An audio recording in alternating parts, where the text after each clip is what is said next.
स्वरूपाय नमो दिग्वसनाय च नमो भक्तार्तिहन्त्रे च मम मृत्युं विनाशय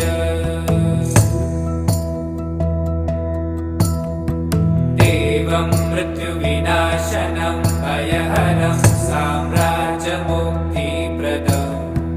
नानाभूतगणान्वितं दिवि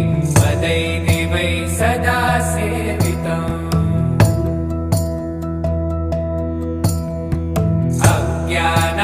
अज्ञानान्धकनाशनं शुभकरं विद्यासु सौख्यप्रदम्